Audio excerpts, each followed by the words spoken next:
Hey y'all, welcome back to It's Been a Journey podcast. This is your girl Chanel back in the building, always raspy, but always ready. Amen. Listen, we welcome you to another transformed episode of It's Been a Journey podcast. And today we have a powerhouse guest with us all the way from Chi-Town. You know how they say, pay them country boys nothing. Pastor Martyce Murphy is here with us from Mississippi to Illinois, a man whose passion and purpose are rooted in discovering true identity and purpose beyond what we think of about provision and providing. Today, our conversation is going to be powerful, explosive. We got freedom tonight, okay? We ain't sticking to no strip. It is on. It is on. So we're going to move beyond the role of just men thinking they're just providers. We going into their purpose and identity in Christ. And what better person, what better guest to have it right here than Pastor Murphy. Y'all welcome him to the stage. Right here, Pastor Martyce Murphy. What's going on? What it do? What it do? What's going on? Look, I tell you, I sure appreciate you coming on and hanging out with us tonight. I appreciate you inviting little old me. You know, I'm just a nobody trying to tell everybody about somebody. About somebody who can Listen, save anybody. huh? Come on in the room. Come on with me now. Like somebody having fun. Oh, you got a couple dollars. I got Jesus. They're like, Listen, oh, I'm gonna come back. and when I give you that, you don't need nobody else. You don't need- All right. All right. Let me stop. Oh, Pastor Martyce, thank you so much for being on with us. I'm telling you, God is worthy. I'm telling you. Look, before we even got on, y'all, in the background, it was already going ham. You know, because Okay, we go back like four flat tires. You know what I'm like saying? like the white wall 3/4 inch on the Cadillac. Come on, somebody. Yeah. We So worshiped at church together. We went to the same high school, graduated from. I'm telling you, we in the building. Make sure y'all like, tag, and share to y'all people. Y'all already know if y'all been here rocking with me for a while. If y'all see me looking up, my monitor is here and everything. And I'm glad y'all came on tonight, especially my men. Tag your husbands, y'all. Tag your men. Let them know that we talking about something tonight because they have a purpose other than being the providers. You know, we want to go deep into what that really means yeah, about that, well, if you providing Jesus, that's excelente. But most time we put a stamp on monetary provision when yeah. we look at our men. So, Pastor Merce, tell us what you've been what's been going on in the name of your church and where you're located now and everything. Well, let's see what's been going on. Let's start off with giving the name of the church. The name of the Right. church is Keep the Promise Ministries. We're located right now. We're virtually on here on Facebook Live, but we Mhm. are in the great state of Illinois, in the city, in the suburbs of Chicago, by way of Naperville, Illinois.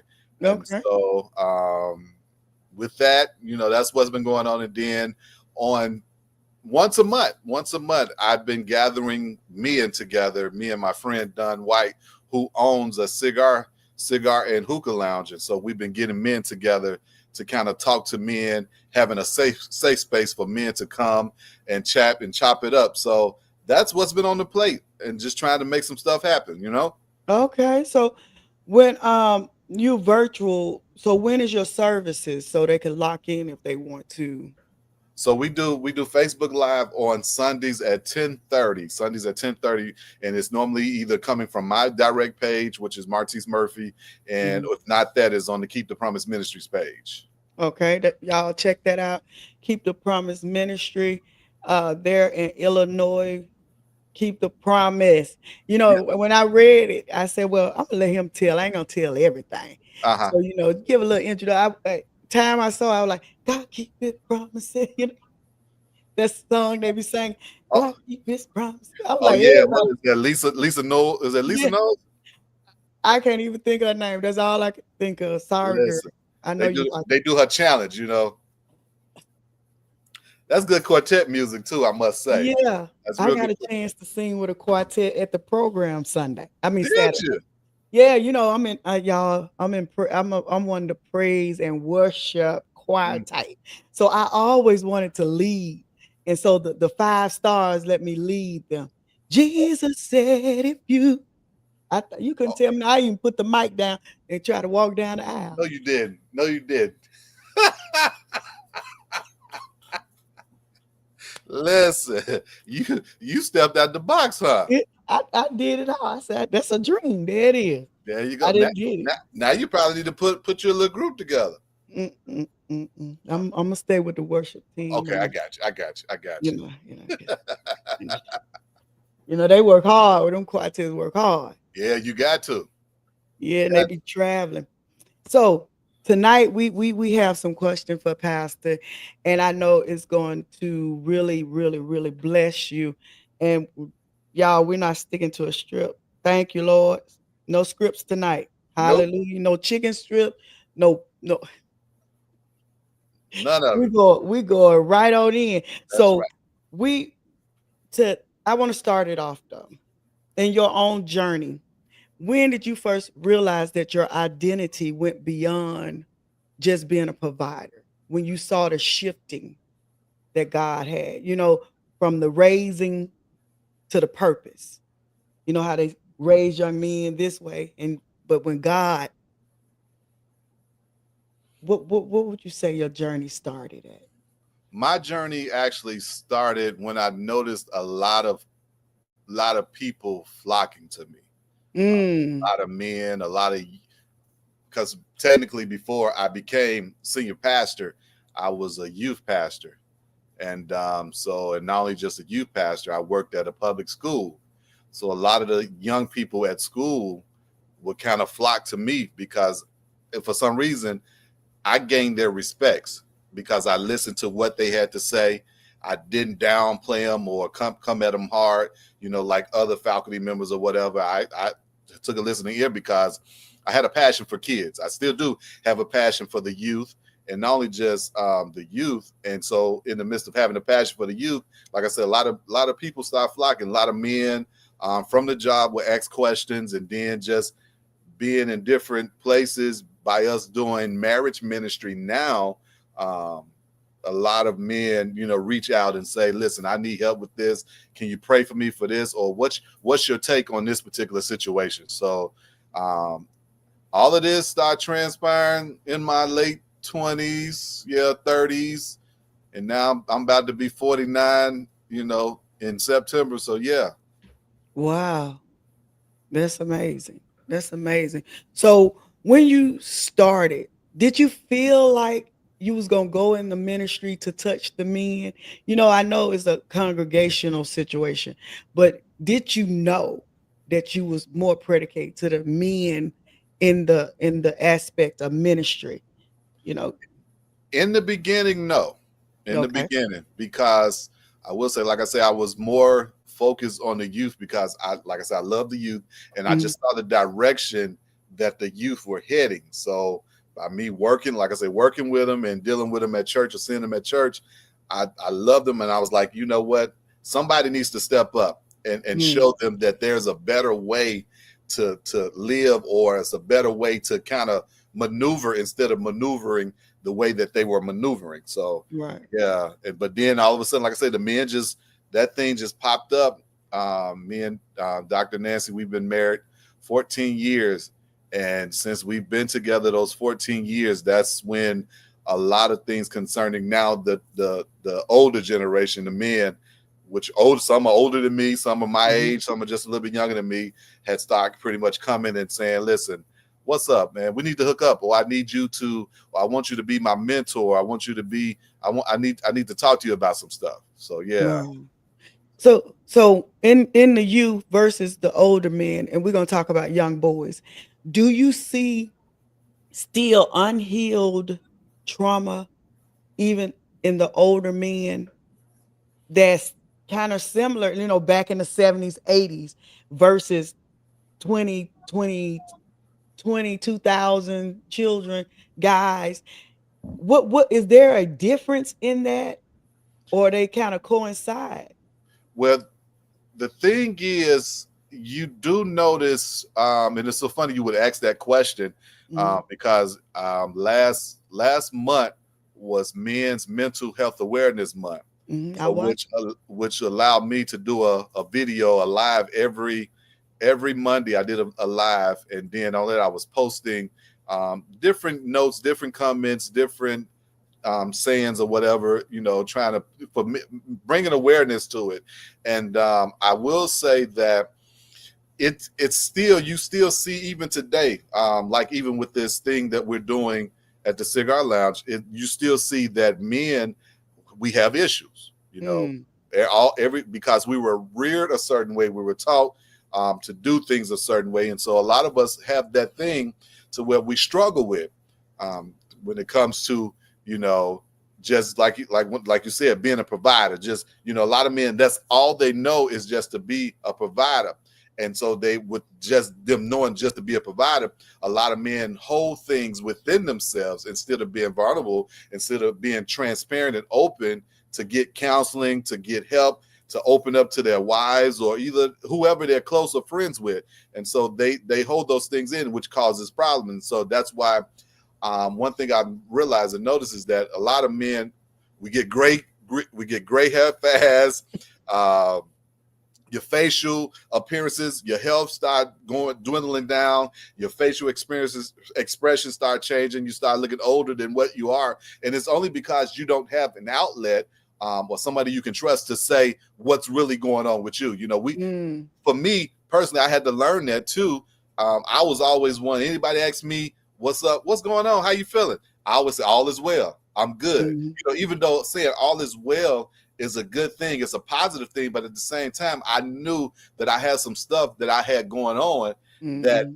I didn't share with anybody. I would, you've been knowing me for years, so anytime you saw me, I'm always cracking jokes, I'm always making folks laugh, I'm always smiling. But behind the smile and the jokes, there was some things that I was dealing with, some past hurts, some disappointments and stuff like that. So as growing, getting to this 40, 35 and getting into the 40s for me was a time for me to realize, look, you got to stop hiding behind your laugh. You got to stop hiding behind Mm. saying all is well when you know something is really going on.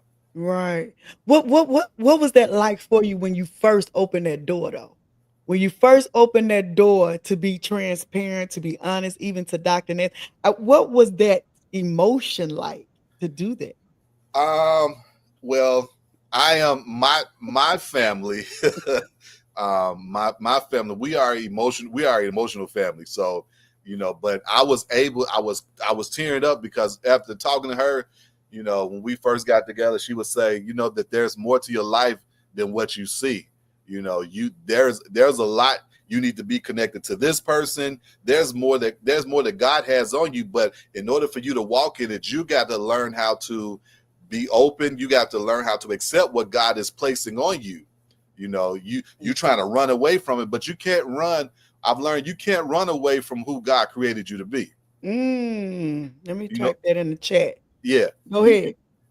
Because a lot of times we run away from who God created us to be because we're trying to please other people. We're trying to make sure we can still hang out with the in crowd and be that person with the people. But when God created you to be something, because one thing I love to say, he just handmade us. Mm, He spoke everything else into existence, but he handmade us. And so when he handmade us, that means we were customized. right. So you got your style, I got my style. So I have to be confident and know who I am. Wow. Yeah. Yeah, that was something right there. Yeah, yeah. Yeah, you can't run. I ran a long time. And look, they sing a song, running for Jesus. No, I'll run from Jesus a long time. And I'm I not got tired. you got tired of it, and you probably got some whoopings too. Yeah, repercussions and situations. But thank God all things work together for good. He Exactly. knew how much, he was like, now this right here, this lick right here might get a mind right. Right, S- right. So when you open up those emotions, when you finally release those things, was there a conflict between your provision and your purpose? Your ideal of provision? and your purpose. Because when you said earlier, most men are raised to be providers. But every man don't think monetary is providing. Some men think, oh, I'm gonna be there with her. That's me. That's my love language. You know, they got the love languages. Hmm. Back in the day, we ain't had it, but hey, thank we we learning. Even with just being a provider, men have to understand that it's more to just being a provider. There's a whole lot more. Not with just when you say providing, it's Mm-hmm. more than just bringing home the check, because a lot of men will bring home the check and say, "I've done my part." Mm-hmm. No, if you're in, okay, let's look at it from a marriage standpoint. If you're in a marriage, you just can't bring home a check. Okay, yeah, the check is going to take care of the bills or whatever, but it's more to it. That means you, the same way you got her, going out on dates, you know what I'm saying, that type of stuff, and just being open and transparent, being vulnerable to your spouse. Mm-hmm. What else I could say? Being there for, and just doing things, because marriage, at the end of the day, marriage is a learning experience. Every day you're learning something different. Right. And a lot of men feel as if that once I got it, put the ring on and work. No, it's more to it. It's work. You work a job, you got to work your marriage too. Especially if you want, you got to work your marriage to build it. You got to work your marriage to, for you all to come together as one and see what's in the future. Come up with a game plan, come up with a vision plan. So there's a lot to it. Not just, like Mm. I say, just bringing a check home. How we as women, as wives, I'll say, fiancés even, how could we better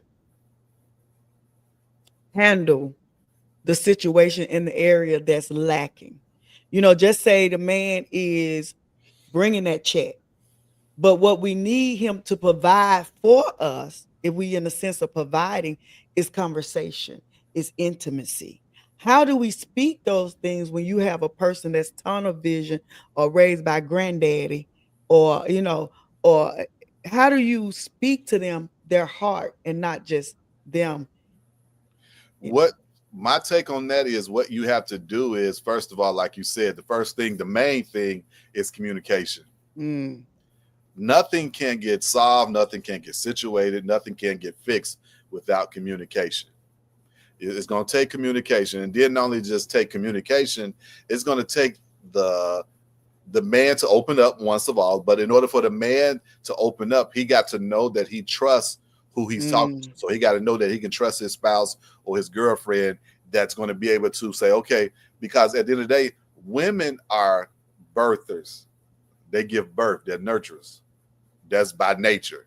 That's what they do. mm, And so if I have a problem, if I'm dealing with some stuff, I should be able to come to you and say, listen, this is what I got going on. And you should be able to listen to what I'm saying. And we together come together first and pray together. For those that believe in God, those that like know how to pray, you should mm, pray together and ask God, okay, show me, show us, or show me, or either for the female, show me what I need to say or what I need to do to help enhance this man, or help um, create this man, or help him get to where he's trying to get to, or help him get to what he's trying to do. And so you have to do those things. And like I said, communication is the number one key thing. And right. being able to, once again, like I said, being able to listen. You got to listen. You can't just hear. You got to Mm, listen to what's going on. And so when you listen, you can see, and especially when you have that connections, you can see that, okay, he's dealing with this. Now let me help him out. Let me let him know that no matter what, I got your back 100%. mm. If you lose a job, if you didn't get your high school diploma and you feel some type of way right now, I got your back. We in this together. We're in this together. And that together thing, for some couples that I have conversated with over the years, that together thing is I say the first 5 years. You heard the first 5 years is because now you're moving two people to become one. And people don't think there's friction in there. Mm, They think, oh, we married, we've been together 20 years before we got married. Half of them end in divorce. Because now they, as one, the things they said for these 20 years, they didn't say anything. Now you're in the house and you be like, Lord have mercy, I can't stand right, right. it. She snore all night. She need a CPAP machine. Yeah. And like I said, like I told you, it's more to it. It's more. Those first 5 years are testing grounds. Yeah. Testing grounds and a learning. Like I say, every day in marriage, every year, every day, every second, every minute is a learning experience in marriage and a work experience. If you're not learning nothing from your spouse or your friend or whatever, there's a problem You're right. because everybody changes. We change. Let's like the seasons change. You may Mm-hmm. like once again. You may like a nice juicy cheeseburger with extra pickles and extra mayo on it in the month of July. But then August come, you talking about I go and get you a cheeseburger with the things I know you like. Come to find Mm-hmm. out you don't like it. We change. Right, right. Like I don't want that. I want me a foot long chili cheese cone with slaw. You know what I'm saying? That Believe me, Mississippi I, thing. I had to learn that because that lady upstairs, boy, she's something. I love her to death. Love her to Mm. life, not death. Love of the life. Yeah, Uh-huh. love her to life. She like she's a coffee drinker. And That's my girl. so my my love language is being the one to okay, I like to give. So I Mm-hmm. would go get her coffee and then I was getting coffee from at one point it was not McDonald's, it was Dunkin' Donuts. Mm-hmm. Then one particular morning I went and got us some coffee from Dunkin' Donuts. I brought it back. She was like, I don't want this. I want Starbucks today. I mean, but I go to Dunkin' Donuts every morning to go grab your coffee. And Right. so it was just one of them. So she switches up. So now I get to the point now, like, okay, now if I go out, you want coffee from where today? Where you getting coffee from? So yeah, And that is very, I'm glad you brought that up. That part, especially because by the switching, most people would got mad and say, I won't get you anything else. you go get your own. You go get your own coffee then. Yeah, yeah, But that's where the understanding come in. It's not like disrespect. It's just right. today my taste was, that's like when I used to eat ice. If you ain't got no Sonic ice or don't Don't bring bring it no to me. cute. I don't want no McDonald's ice. I don't want no McDonald's ice. Give me that hospital ice. You know the type of Right. ice I like, or some snowball ice. That put it in that plastic bag. Cut it I out. used to work at the hospital and be walking down the corridor with they were like, don't come back down here. Look, and get upset. But Right. that's good. That's where you right where communication is big. So what does man of purpose mean to you, Pastor? Man of purpose. Mm-hmm. Woo. You I would know. drop that. Boom. Yeah. Man of purpose. That means that you'd already have your, how can I say this? You have your identity, you know who you are, and Mm-hmm. you know what you're striving to do. You know what you're striving to get done. So since I know my purpose for Mm-hmm. being here, I know that's what I'm gonna work in. That's what I'm gonna stay in that vein. A lot of us, we think our purpose is one thing, but come to find out we're operating in the wrong vein. So like I talked about on Mm. Sunday, a lot of people operate in, like, say for instance, if you know you only drive 35 miles per hour, don't get in the 65 miles per hour lane. Right. That's not where you're supposed to be. You got to work where you're supposed to work. And when you work where you're supposed to work, when you do what you're supposed to do, life becomes easy for you because now you're not stressing out because you're staying in your lane. How do you identify that lane? Like where you should be? How should they identify that? Your passion. Mm. What Right. what's your I challenge anybody that's watching this live tonight. What's your passion? What is it that you do with ease, that you love doing, that you reap benefits from? That's how you know your purpose. What is it that comes to you so easily? Mm.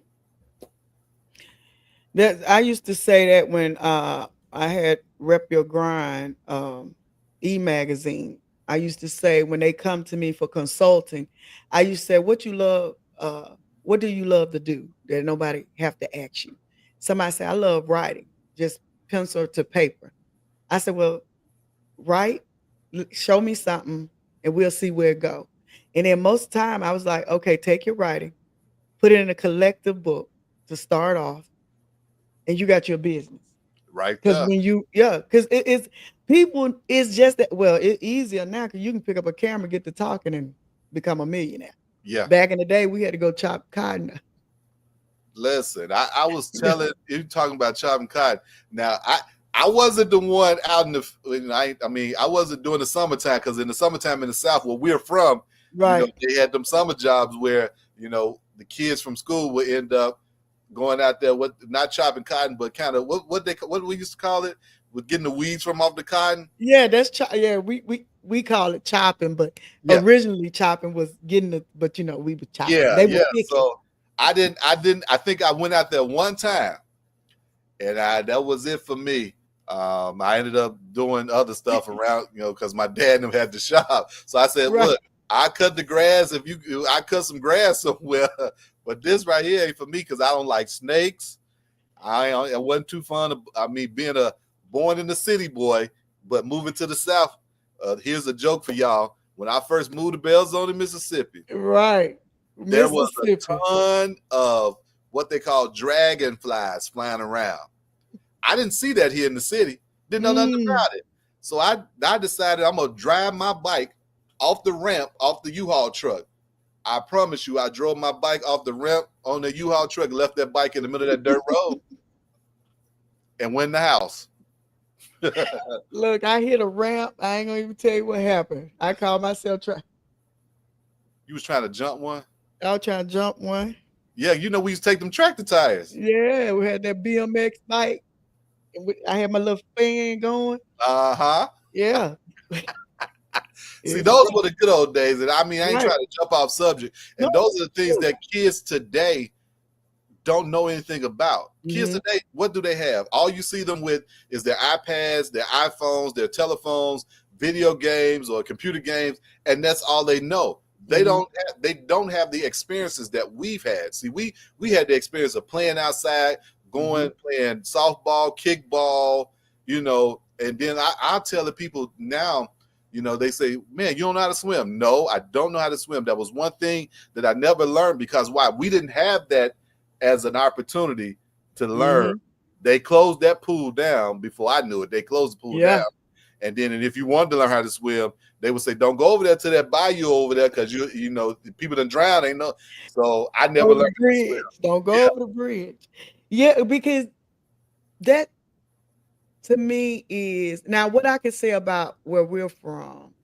We still have them ones outside. Some of them you can't make them go in the house. Okay. They got their phones in their back pocket. They outside. They outside. Let them get some bites or them little things they put their feet on and roll down. They Little out there. scooters. Yeah. Yeah, with the phone. 1,000 degrees. Out there in They that heat. they out there. They're out there. So how could we better explain to our young men about a role of a man and his purpose in ministry? Because one thing I could see right now when you was talking earlier about you saw them going wrong. Now there is no per se going wrong because they saying everything's right. Like the Bible say. There's no parents correcting some, not correcting their children on this. They're not giving them Christ. Really, now these kids don't even have a firm foundation. They don't even know who they call when they get in trouble. How do you speak to we talking about the young men about finding their purpose when they don't even have a clue where to start? That, once again, it goes back to us growing up. It takes a village to raise a village. Mm. And so with that being said, we're as men, as real men that have our stuff together, but we all have flaws. We're all not perfect. None of us perfect. Right. It's going to take real men to cultivate, to not be scared. See, we in a generation now, in a day and age now, to where we see stuff, and it's bad that it's like that because you have to use your wise. You have to be wise because a lot of times you say something to a young person, they probably gonna pop off on you. You know what I'm saying? I've witnessed people being killed by being trying to be a good Samaritan or being a help, trying to help somebody out. But we have to step up and build a community to where say, listen, we want to help you out. We want to hear what you got to say. We want to Right. lead you in the right direction. We want you to be more than what you see we want you to be more than what you see on the internet, what you see on videos, on TVs, on TikToks, because there is more to this world than just wearing Jordans and sagging your pants and smoking blunts or whatever Mm. you may be doing, having a whole lot of kids. There's more to it. So we need the older generation to come together. And I know that will be a challenge, and it has been a challenge. But if we can get 5 or 3 good, grown, strong men that respect the youth and gain respect from the youth, in order to get respect, you got to give respect. Mm-hmm. And so once that's done, then we can cultivate. Out of 5, we can cultivate 1. We don't reach 1. That 1 will reach somebody else, because now they seeing that his lifestyle done change, and they see he's benefiting from his lifestyle change. So now he's able to. They be like, okay, so what did you do different? Because you was with us doing this. Right. So we just gotta grab them, Yeah. and talk to them. Yeah. I'm a professional barber. Been a barber for a minute now, and even from Baltimore, Maryland, when it was respect. And I mean, I used to fuss at him.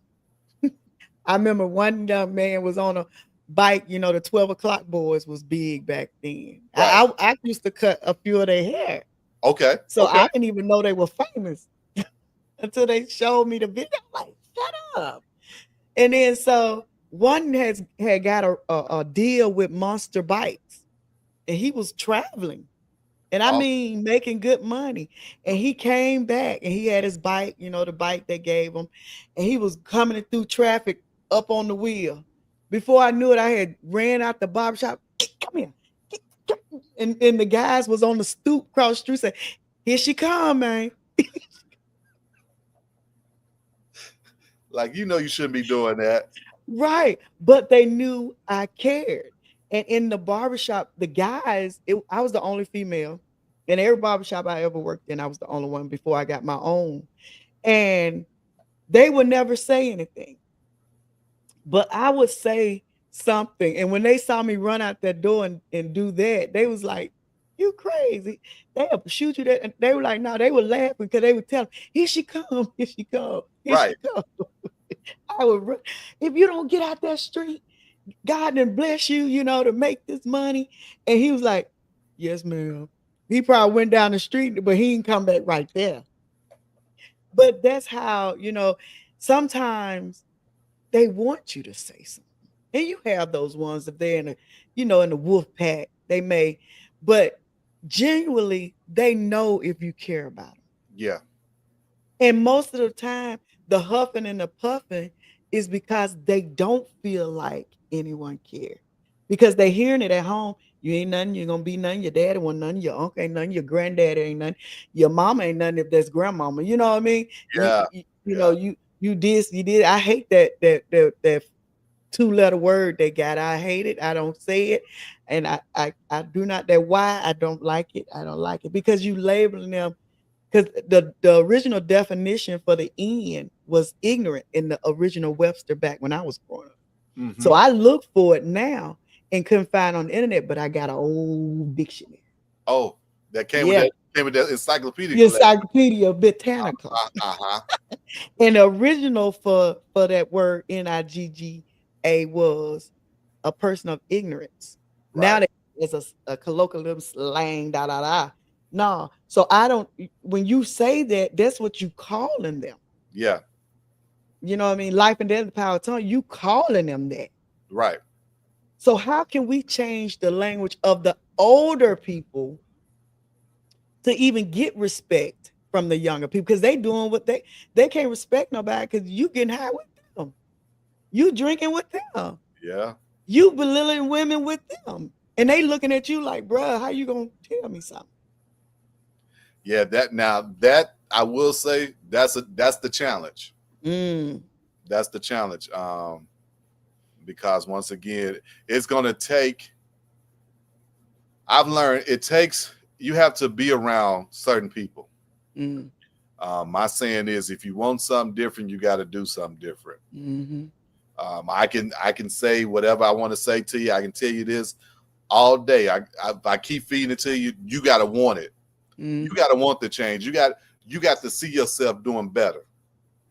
You can't just, if you see yourself just being stuck where you are, then guess what? That's where you're gonna be. You're gonna be stuck right there. So you gotta see yourself in a different position. You gotta want to be in a different position in order for things to change. Right.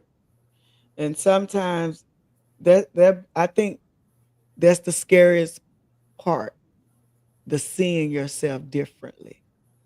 Yeah, because at the end of the day, we are a people, some people, Mm, not mm-hmm, all of us, are afraid of change. mm, We are afraid of change. I mm-hmm. can say so much right there, but I'ma just I Go on in. I Yeah, tap it. listen, we're afraid of change, and I haven't been back to the South in a minute. I Mm-hmm, think I came down after the tornado and dropped some stuff off. mm-hmm, But while I was there, the things that I saw before I left, or the things that I saw while my parents were still living there, while my sister was still living there, and I come visit, is the same things that I see now. mm-hmm, Nothing has changed, and I'm gonna share this on this platform tonight. mm-hmm. The Lord actually has been dealing with me for years concerning our home area. Okay. He showed me that that area is in a dome. Mm-hmm. And so when I say it's in a dome, nothing can come in, No. nothing can come out, nothing can grow. Mm-hmm. Everything there will die. Mm-hmm. So if you notice, when you drive down Hayden Street, you drive down First Street or whatever, those businesses that were there that tried to come in, they all died. They Mm-hmm. all faded away.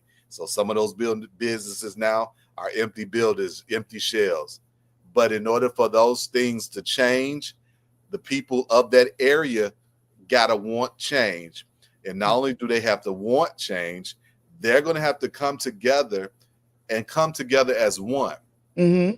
because we got to see our city, we got to see our county better than what it is. We don't want our county or city to look like some of the other counties or cities that's next door to us. You know what Mm-hmm. I'm saying? We got to come together. We got to stop. Okay. All right. We got to stop pulling people down Right. that's trying to make stuff happen. Mm-hmm. You know what I'm saying? We're like the crabs in the bucket. I mean, we're not. I'm not like the crab in the bucket, but you're like the Mm-hmm. crabs in the bucket to where a crab is trying to climb out the bucket. You're down, pulling them back down. No, we can't be that. You got to see different. You got to want to. Don't hate on somebody that's trying to make a change and make things different. Appreciate them because they're doing it to help you out at the same time. Yeah, I'm gonna leave that alone because yeah. Hey, you're not the only one. Um, one thing I tell people, I've lived in Maryland, I lived in Illinois, I lived in places, and there was nothing like where we from. That heart of the Delta, and it's still there because we have birthed some amazing people out of there. Yeah. Whether you was adopted in, when y'all came when y'all was a little older, younger, but or you was born there. When you look at the statistic of people that really have went on to do better things, it's Right. great. When Yeah. you look at the colleges, HBCU, and you look at the kings and queen, half of them were from where we from. Right. Right. But it's the old head mindset stuck in the ones that in play. When they shifted positions, they kept they kept the mindset of their I'm gonna say forefathers because they talked to them. They had to because we could have, and it's gonna blow up. It's the dome gonna crack. Yeah. Cause I used to use the hand analogy. I was like, y'all can't nothing get in here, but you can't give nothing out either. You know, and that's even with our young men. Mm-hmm. We made the top 15, well, I think top 10 safest place to live in Mississippi. And ain't that many places in Mississippi. We made, huh? Wow. We have issues, but compared to our neighbors, it ain't like, It because they ain't like, still want something. We still got sports going big. We mhm. still have people driving their children to be have excellence in education. We still pray together as a community, but they so afraid to let some come in, because to me it's like control. That's me. I'm through it. I'm because you know, once it starts flourishing, you can control the narrative. Right. And I So, will say, I will say this with that, the you have we have to learn that God has given us power. mhm, The same power that He has, we have the same thing. same thing. And so we have to recognize and realize that we need to use this, our voice. Mm-hmm. You've been silent too long, you've been mute too long, you've Mm-hmm. been allowing things to transpire too long without saying something. But Mm-hmm. just like the day of Pentecost, when everybody was on one accord, there was a breakthrough, there was a shifting that happened. And so that's why the people need to come together. That's why they need to get together, use their voice, come on one accord. Because Mm-hmm. when you come on one accord, guess what? You're going to reap the benefits of Mm-hmm. what's going on. Yeah. And okay. So we're gonna bring that back. We're gonna roll that back, y'all, another episode. We're gonna get a few people from small towns to talk about why they dying. Yeah. Because lack of vision, Yeah. you know. I mean, but anyway, back to All right. Go ahead. Go ahead. I don't know why I went that route, but go ahead. because that's part of the young men. If Yeah. they can't see growth in a community, how they gonna grow? Yeah. Because they think, thank you, Lord, they think this is it. Right. That's all they know. This is all I know. And it's so funny.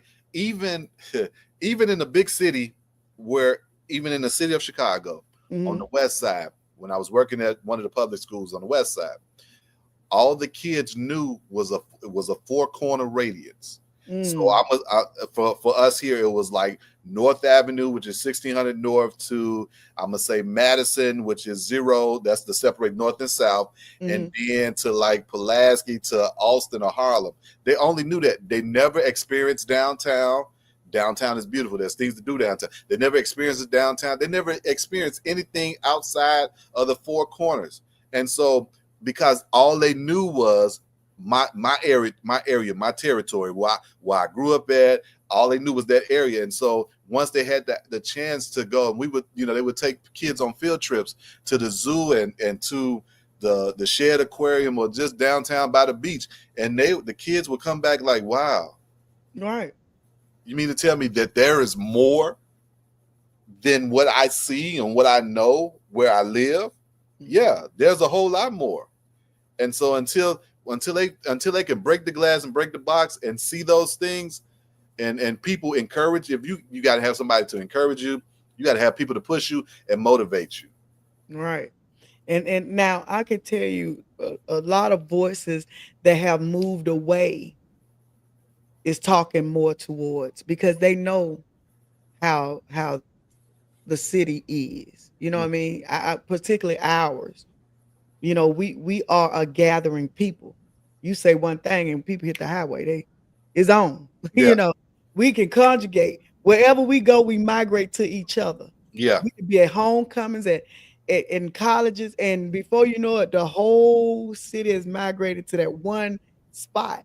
yeah, So I know what you're saying is so true, and I've been getting some things together to go when I go, on the weekends, and when I go visit, I try to get everything, because I'm fighting for a medical center, and all that. So, I done been to the Congress and everything. I don't talk about it. I ain't got to talk about you it. ain't got to talk about it. Work. I done It's been in. And I'm gonna tell you this: it's good not to talk about it. You get your core group and Hmm. move in silence, because you don't need nobody praying against what you're trying to do. Right, and it don't take but one, Yeah, and it catch another one. You got you some demons on your hand. Exactly. So, Pastor, Talk to me. all of this we're talking about by the dead cities, by the stagnation of the children that's not seeing growth, by the ideology of what a provider look like. What would you tell? I'm gonna give you this. I'm gonna yield this flow to you. Give them some information just to shake their minds, to let them know it's more than what you think a provider is. Your purpose is greater. Is greater. Don't get stuck. Like all that leads right into that. Yeah. In the stagnant communities, the old ways of master, because this ain't uh I would say this is something that you got because this is what they told you. You can't have no business. When I moved to the town I'm in, first thing they told me, you can have no shop. And I'm in the, you can't tell me what God tell me. Wow. They told you couldn't have no Yeah, shop. yeah. Black people though. Because that's what white told them. So they stayed in a box. But they ain't know me. And then I went to God. I said, well, I won't Right. be where you say I be. So Exactly. happened I came across the track. Okay. Yeah. Yeah. To the white man asked me, how long you been there? I said 3 years. What? What? Now we wait. See? So I mean, give them information, whatever's on your heart, to just tell them to just go for their purpose, man. In ministry, people think you got to have a title. Some people just naturally uplifters. Yeah. You know what I mean? Some people just natural encouragers. You ain't Yeah. gotta have a just title. You know, like when I listen to your lives and stuff, it just naturally how it rolls off because you care. Yeah. So I'm gonna yield the flow to you. I'm out your way. Say whatever you want. Well, I'm gonna say it like this. At the end of the day, why you have to leave? You didn't have to leave me on the screen by myself. But no, real talk. Uh, at the end of the day, you don't. For me personally, having a title, it doesn't mean anything to me because at the end of the day, when it's my time to go, when I make it to heaven, he's gonna call me by my first name. But you got to learn. You got to learn how to let things go. Let your past go.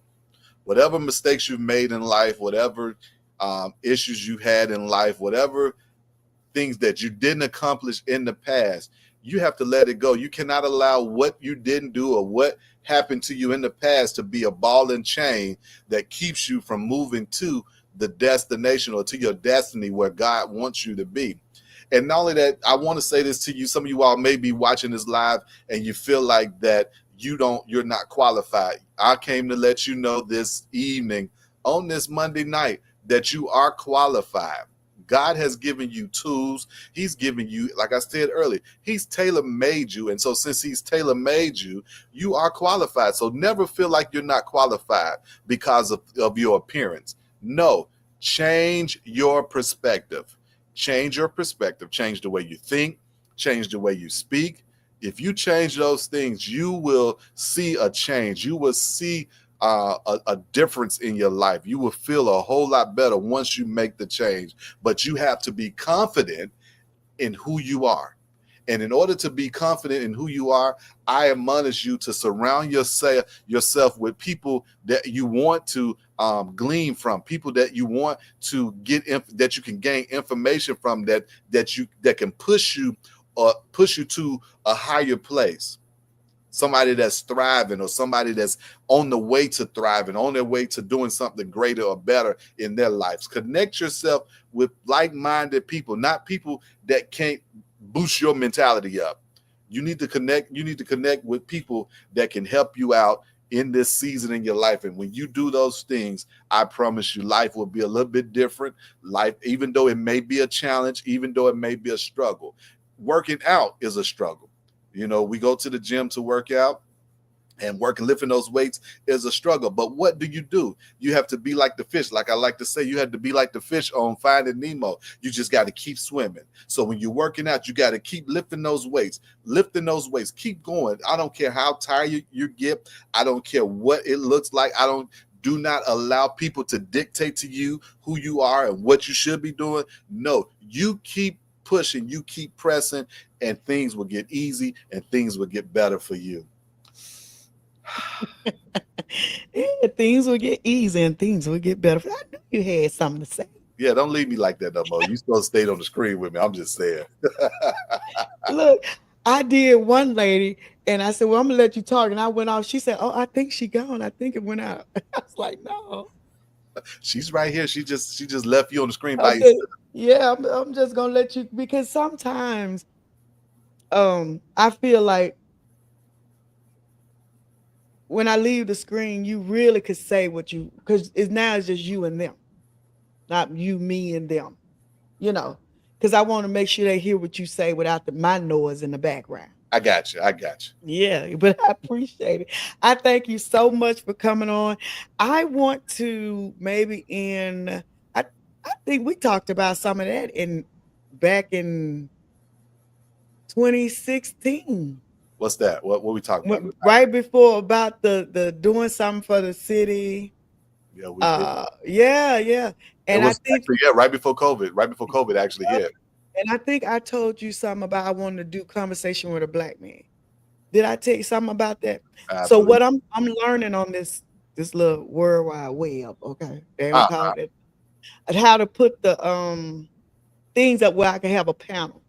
So I'm gonna work on that, and I'm gonna invite you back in, okay. you and White, uh, just to talk about just life conversation. You Sounds good. know, yeah, because people are so negative now that it's almost like a needle in a haystack to find someone that speak positive. Yeah.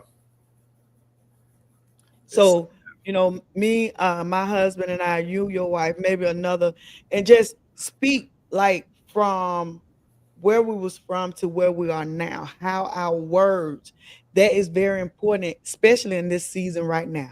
yeah, Your words are very, very, very, very, very important. very So important. I'm gonna get back with y'all on that, y'all, because I want to start doing panel things and talk about some situation circumstances that I think is very important, even for not just men and women, just for people and People just in chill, general, yeah, right? in general, like Yeah. because things are shifting quick and the earth is moving faster. Shocking. Listen, and I'm gonna say this. I tell the people, you live once. So since you live once, no, I redirected what I said. Now you live every day, Live now, every day. but you die once. Mm-hmm. And so on that note, that means every day that you live, make sure you do something different than you did the day before. You can't worry about tomorrow. You can't worry about what happened yesterday. Live in that day, because you only get this. You never know when your card or when your ticket is going to be pulled. Yeah, You know what I'm saying? you just don't know because he said if I don't come quickly, ain't nobody. And then Okay. and then to add to it, I've learned some things. You learn for yourself. You have to live a balanced life. Mm-hmm. You got to. You be so stressed out and worried. And no, live a balanced life. Yeah. Live your life to the fullness. Whatever brings you joy in your life, you got to live it. Mm-hmm. That's it. That's it. Because most people worry about paycheck. This that baby, you gone. That They got company somebody goes else quick already in the the same draw. day. They And really want to fire you, but they look, ain't gonna fire. I got a real life story for you. That was at the company one of my guys work at. There was a fight. It's a meat company. It was a fight at the meat company. One of the guys got stabbed and killed at the meat company. Mm, They shut the company down for about a good 2 hours. mm-hmm. So the police and the ambulance, everybody can come get, do what they got to do, clean up. And then they did call and say, if you wanted counseling, we got some therapists setting up.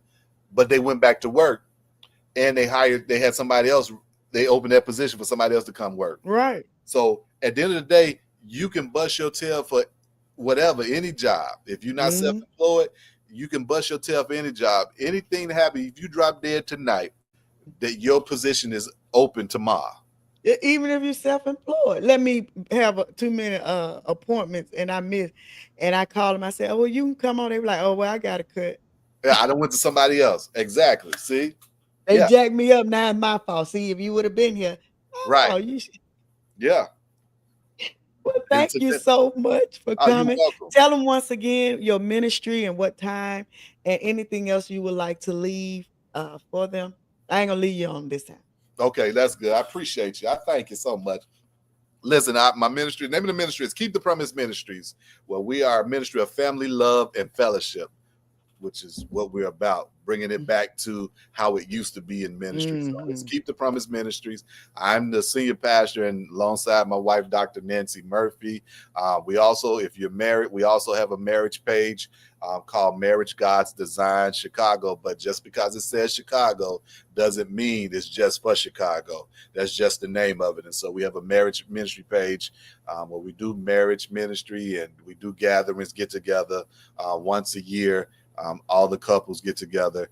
And so those are the two things. And then but if you are in the Chicagoland area, or you know somebody in this area, the western suburbs of Chicago, tell them to, if they're a man, tell them to connect with me, inbox me, so they can be a part of our fire chat, where men come together and we talk about life stuff. We have real life conversations. So that's just me in a nutshell. When is the fire chat? Is there any certain time? So the fire chat, what we do is right now, because we're just starting off, we do it once a month. So normally it's either the second or the third Tuesday of each month. But whatever, normally what I do is, when we do have it, I make sure I post it at the beginning of the month, Okay. when we're getting ready to get together. So it give me enough time, and it gets shared to people, let them know that we're getting ready to get together in a week or two. Okay, that's good. That's good. I like that. Yeah. Fire. Yeah, I'm gonna have a conference after a while. Huh? You're gonna turn into a conference after a Listen, while. if the Lord open the door and Hallelujah. say make it happen, I'm gonna make it do, because somebody got to do it. Just somebody got to do Somebody it. got to do it, and that's what I told. And I'm gonna say this to you and on this live.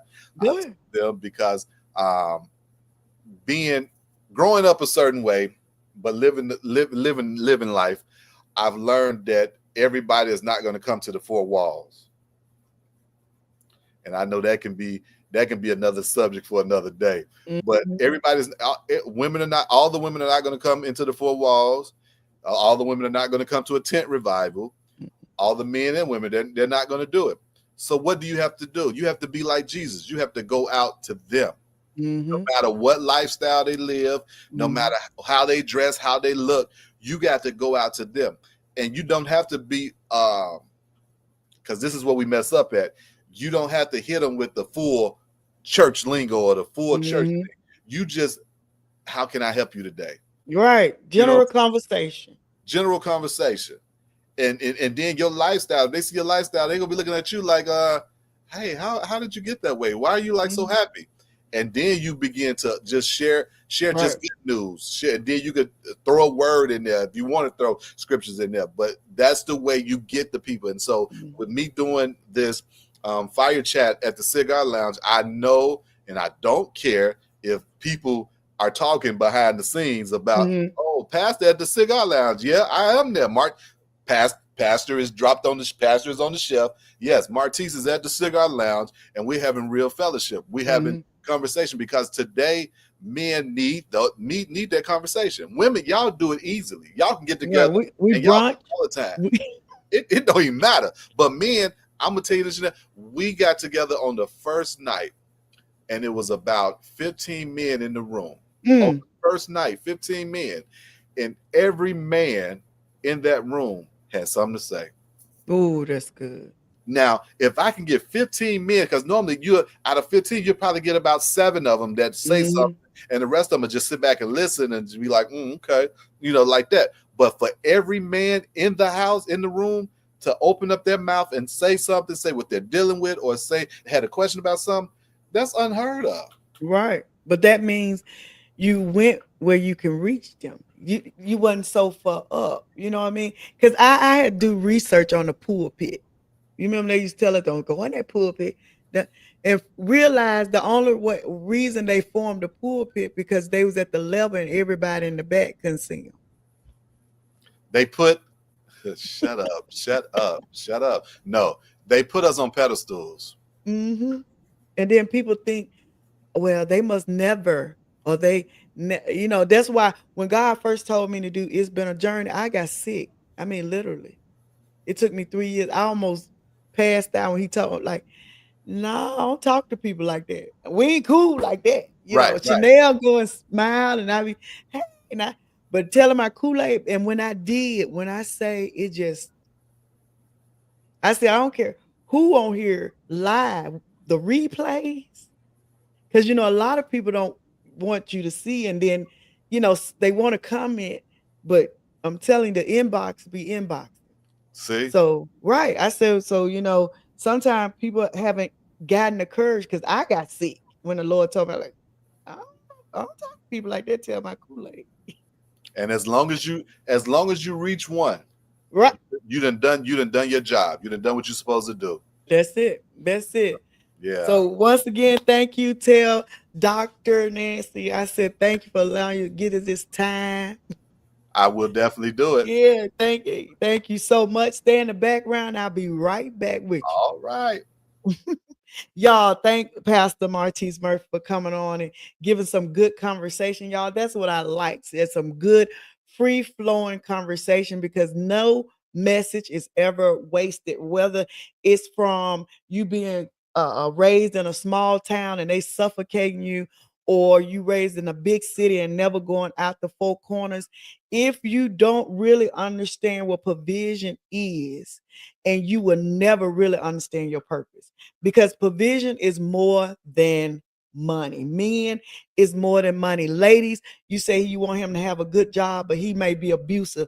You say you want him to have money, but he may not spend any time with you. So I'm telling you right now, y'all, I thank y'all so much for coming in. I thank Pastor once again and First Lady for allowing him to stay on with us tonight. And if y'all have any question, comments, I'm gonna make sure I put it in the chat. Y'all can inbox me for uh, any information that you may have missed, and I will connect you to Pastor Murphy. And tonight, I thank you. Like, tag, and share if you enjoyed this. And I'll see you next time. Purpose driven and always on this journey together.